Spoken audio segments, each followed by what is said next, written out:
అండి, welcome back to Jessie cooking recipes. ఈరోజు మనం ఉలవ పిండితో ఉలవ కట్టు ఎలా ప్రిపేర్ చేసుకోవాలో చూద్దాం.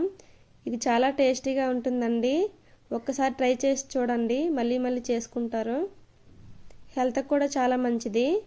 ముందుగా ఒక పెద్ద నిమ్మకాయ సైజ్ అంతా చింతపండు తీసుకొని నానబెట్టుకొని ఇలా రసం తీసి పెట్టుకోవాలి. ఇందులో 1 లీటర్ వాటర్ వేసుకుంటే సరిపోతాయండి. ఈ ఉలవలు తినడం వల్ల సన్నగా అవుతారండి. హెల్త్కి కూడా చాలా మంచిది. కిడ్నీలో రాళ్ళు కూడా పోతాయి.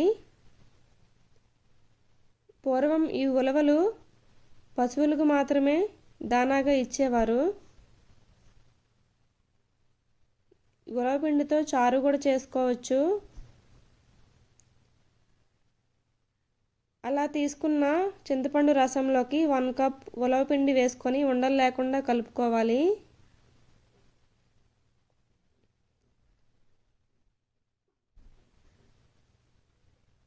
ముందుగా ఒక ఆనియన్, 2 పచ్చిమిర్చి, 2 ఎండుమిర్చి, కరివేపాకు, 6 వెల్లుల్లి, అల్లం ఇవన్నీ కట్ చేసుకొని పెట్టుకోవాలి.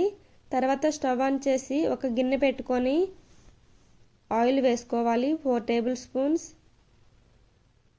ఆయిల్ వేడైన తర్వాత 2 టేబుల్ స్పూన్స్ పోపులు వేసుకోవాలి. పోపులు అంటే శనగపప్పు, మినపప్పు, జీలకర్ర, ఆవాలు ఇవన్నీ కలిపి ఒక 2 స్పూన్స్ తీసుకుంటే సరిపోతాయి.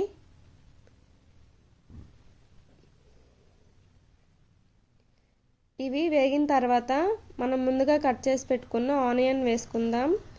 ఆనియన్, ఎండుమిర్చి, పచ్చిమిర్చి ఇవన్నీ వేసుకుందాం. ఇవి లైట్గా వేగిన తర్వాత టమాటో కూడా వేసుకుందాం.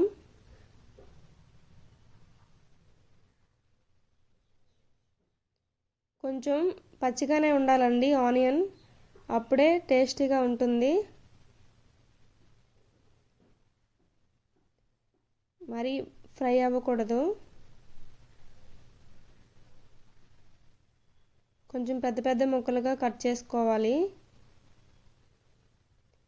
ఇప్పుడు టమాటో వేసుకొని ఒక 1/2 టేబుల్ స్పూన్ సాల్ట్ వేసుకొని బాగా కలుపుకొని మూత పెట్టుకుందాం. టమాటో మగ్గేంత వరకు.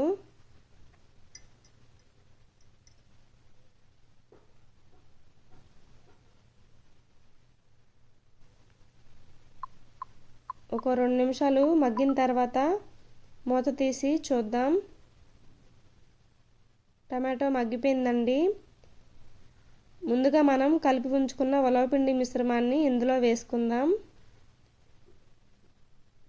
ఈ ఉలవపిండిలో ఫైబర్, ప్రోటీన్లు, కార్బోహైడ్రేట్లు, calcium, iron, phosphorus, zinc, anti ఆక్సిడెంట్లు ఉంటాయి.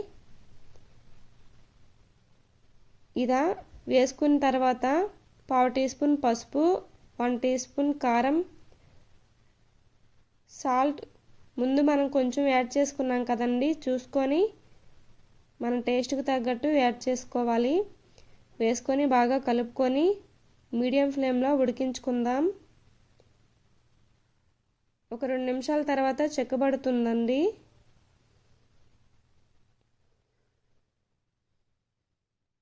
ఇందులో anti adipogenic, anti inflammatory, anti hyperglycemic, anti hyper cholesterolemic లక్షణాలు ఉంటాయి. ఇది శీతాకాలం ఉలవలు మన డైట్లో చేర్చుకుంటే అనేక ఆరోగ్య ప్రయోజనాలకి పొందవచ్చు. చాలా మంచిదండి హెల్త్కి. అప్పుడప్పుడు ఇలా చేసుకొని తినండి. అంతేనండి. ఇలా ఉడుకుతున్నప్పుడు స్టవ్ ఆఫ్ చేసుకొని ఒక బౌల్లోకి సర్వ్ చేసుకోవడమే. ఈ రెసిపీ మీకు నచ్చినట్టయితే నా ఛానల్ని లైక్ చేసి, షేర్ చేసి, సబ్స్క్రైబ్ చేయండి.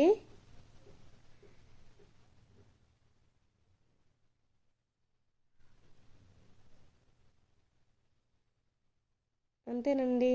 Thank you for watching.